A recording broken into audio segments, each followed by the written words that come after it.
not being fully prosecuted. The U.S. Attorney's Office told us that the cases are often too hard to prove, but advocates don't think prosecutors are trying hard enough. Fox Eye's Evan Lambert has that story. You've probably seen this video of the vicious attack on two gay men along U Street back in April.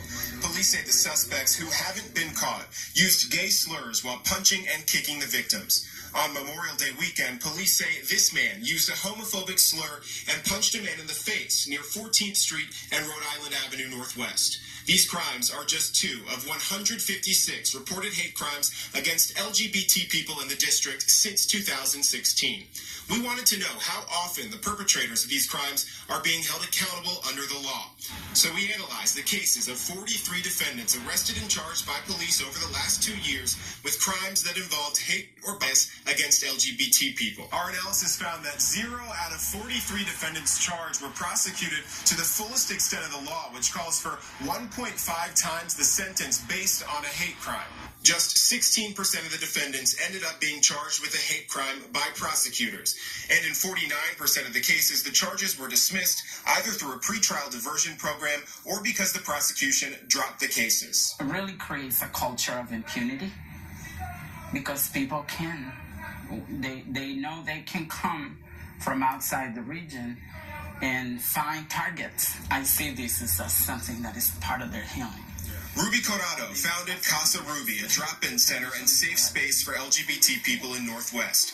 They serve many people who are transgender. Many are also homeless and have been victims of hate crimes, like Ruby herself.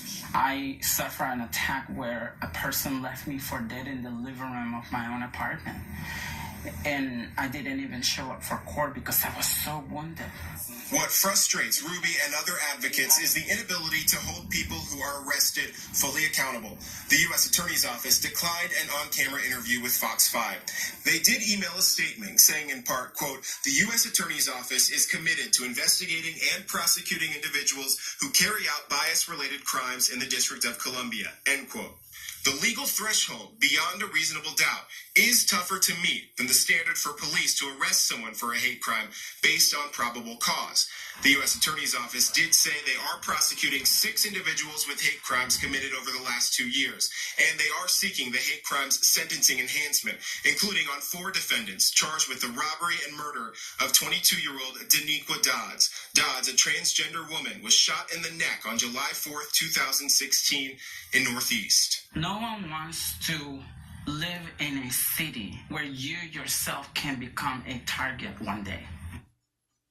That was Evan Lambert reporting. And if you're wondering, Maryland also has hate crimes laws that are supposed to protect the LGBT community. In Virginia, sexual orientation and gender are not included in hate crime laws.